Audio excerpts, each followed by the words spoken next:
Hello everyone, welcome to commerce lectures. I am Neha. आज हम करेंगे class 11 business studies. Chapter number हो गया हमारा first, business trade in commerce. और टॉपिक आज हम करेंगे position of Indian subcontinent in world economy, यानी हमारे वर्ल्ड में इंडिया की क्या पोजीशन थी, हमारी इकोनॉमी कैसी थी इंडिया की पूरे वर्ल्ड में। पहले की बात की जा रही है, यहाँ एंशियंट हिस्ट्री की बात की जा रही है। ठीक है, अभी की बात हमें नहीं कर रहे हैं। तो स्टार्टिंग में सबसे पहले देखेंगे between first and seventh century, first century और सेवेंथ सेंचुरी के बीच में क्या क्या हुआ। अपनी इंडिया की बात कर रहे हैं हम। ठीक है, so it is was the largest economy of the ancient and medieval world. यानी हिस्ट्री की अगर हम बात करें, एंशियंट पीरियड की बात करें, मिडिवल पीरियड की बात करें, तो इंडिया की सबसे बड़ी इकोनॉमी थी। ठीक है, इन दोनों पीरियड्स में। और दे वर कंट्रोलिंग 1/3 और 1/4 ऑफ द वर्ल्ड्स वेल्थ, यानी पूरे वर्ल्ड की वेल्थ में से लगभग 1/3 और 1/4 के आसपास का पार्ट जो है वो इंडिया जो है वो ऑन कर रही थी। ठीक है, रेफर्ड एज स्वर्ण भूमि एंड स्वर्ण द्वीप इन राइटिंग्स ऑफ मेनी ट्रेवलर्स। पहले के टाइम पे काफी ट्रेवलर्स हुआ करते थे, वो एक कंट्री से दूसरी कंट्री जाते रहते थे। ठीक है, कभी किसी कंट्री में कभी किसी कंट्री में। तो उन्होंने अपनी बुक्स में इंडिया का नाम क्या लिखा था? स्वर्ण भूमि। स्वर्ण मीन्स सोना, गोल्ड। स्वर्ण भूमि, स्वर्ण द्वीप। क्यों? क्योंकि उस वक्त वो बहुत बड़ी इकोनॉमी थी और बहुत ज्यादा उसका जो है अर्निंग हो रहा था। अब बात करते हैं प्री कॉलोनियल पीरियड। इसमें क्या हुआ? Age of prosperity of Indian company, यानी इंडियन कंपनी बहुत प्रॉस्पर कर रही थी, बहुत ज्यादा ग्रो कर रही थी, बहुत अच्छे से चल रही थी। ठीक है, सब कुछ अच्छे से चल रहा था। ठीक है, commercial sector was growing, commercial sector भी ग्रो कर रहा था। बट क्या हुआ?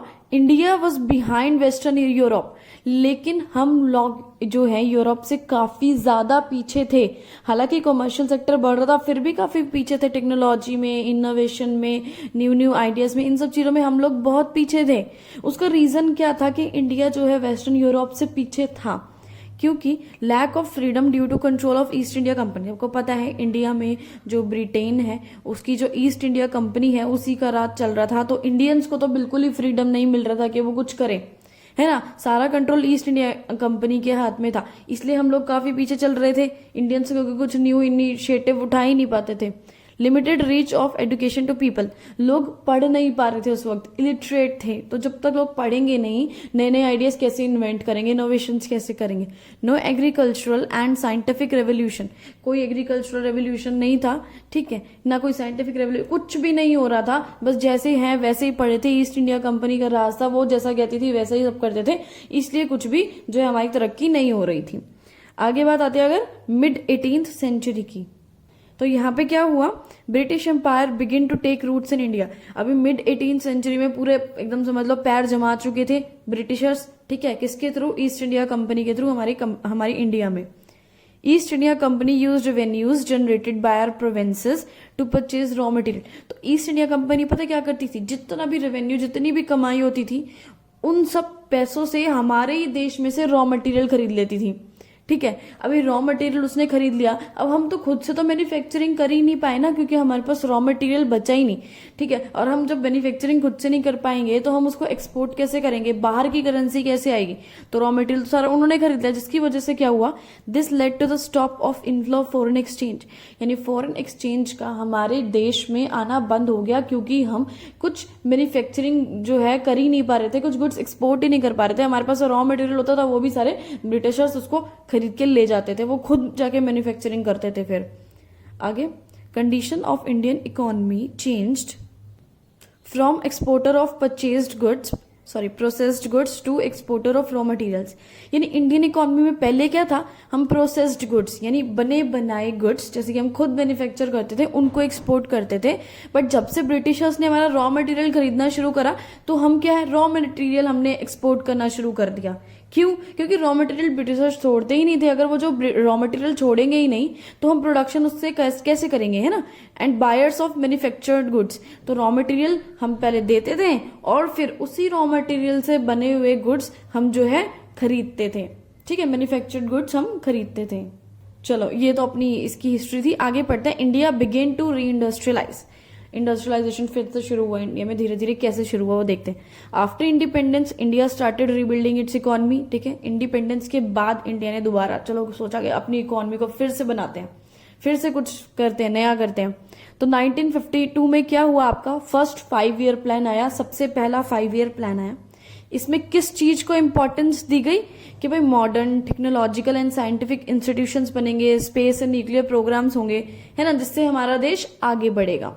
ये सभी प्रोग्राम्स जो है उसमें फर्स्ट 5 ईयर प्लान में लाए गए। लेकिन क्या हुआ, Indian economy could not develop at rapid pace. फिर भी मतलब इंडियन इकोनॉमी ग्रो कर रही थी, लेकिन एक रैपिड का मतलब होता है फास्ट, बहुत तेजी से ग्रो नहीं कर रही थी। उसका रीजन क्या था, लैक ऑफ कैपिटल फॉर्मेशन। हमारे पास कैपिटल फॉर्मेशन मतलब हमारा हो ही नहीं रहा था, मतलब ना ही पैसा था, ना ही उससे एसेट्स जुड़ रहे थे, ना ही मशीन जुड़ रहे थे, कुछ भी नहीं हो रहा था। क्योंकि लोग उस वक्त क्या था, इतने पढ़े लिखे नहीं थे, है ना, उनको इतना नॉलेज नहीं था, इसकी वजह से ये सब चीजें होती। राइज इन पॉपुलेशन, पॉपुलेशन बढ़ती जा रही थी। अब उनको खाने पीने का, ओढ़ने पहनने का, ये सब खर्चा देखें, या फिर जो है हम अपना जो है कंपनियां खड़ी करें, इंडस्ट्रियलाइजेशन लेके आए। Huge expenditure on defence, defence पे भी बहुत ज्यादा खर्चा हो रहा था। नया नया देश आजाद हुआ था, ऐसा ना हो कि कोई दूसरा ही देश हमारे पे आके कब्जा कर ले, तो डिफेंस पे भी बहुत खर्चा करना जरूरी था, है ना। इन एडुकेट इंफ्रास्ट्रक्चर, इंफ्रास्ट्रक्चर ही अच्छा नहीं था, अच्छे से रोड्स नहीं बने हुए थे, ठीक है, प्रॉपर ट्रांसपोर्ट का सिस्टम नहीं था, कम्युनिकेशन का सिस्टम नहीं था।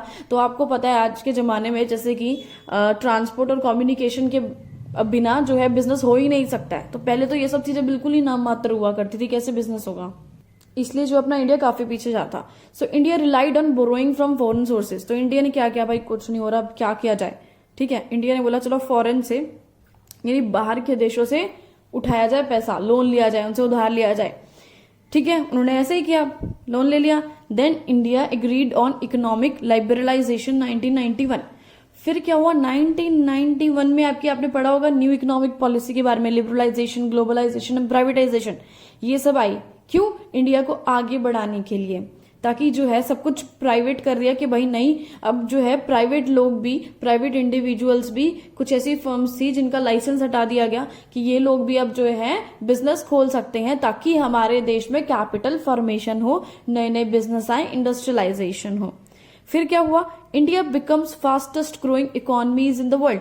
जब 1991 की पॉलिसी आई तो इंडिया जो है ग्रो करने लगी, हमारी इकोनॉमी, नए नए लोग उठ के आने लगे बिजनेस करने के लिए। Income, savings, investment opportunity started increasing, सब कुछ बढ़ने लगा, इनकम भी लोगों की बढ़ने लगी क्योंकि वो बिजनेस करने लगे था, तो सेविंग्स, इन्वेस्टमेंट भी लोग करने लगे, है ना। फिर क्या हुआ, high growth sectors have been identified which are likely to grow at rapid pace. यानी ऐसे सेक्टर्स को ढूंढा गया, ऐसे एरियाज को ढूंढा गया जहां की ये पॉसिबल था कि बहुत ज्यादा ग्रो होंगे ये सेक्टर, और जिसकी वजह से हमारी इकोनॉमी ग्रो करेगी, ठीक है। फिर क्या हुआ, the recent initiatives of government, Modi ji का जो नया इनिशिएटिव आया था, make in India, skill India, digital India, ये लाया गया, ठीक है। It was expected to help economy in terms of exports and imports. और ये माना गया कि ये इनिशिएटिव आएगा, हमारे देश में मैन्युफैक्चरिंग होगी, तो हमारे देश का एक्सपोर्ट्स और इम्पोर्ट जो है दोनों बेहतर हो जाएगा, हमारा ट्रेड बैलेंस हो जाएगा। इसी के वीडियो खत्म हुआ। Thanks for watching this video, please like, share and subscribe.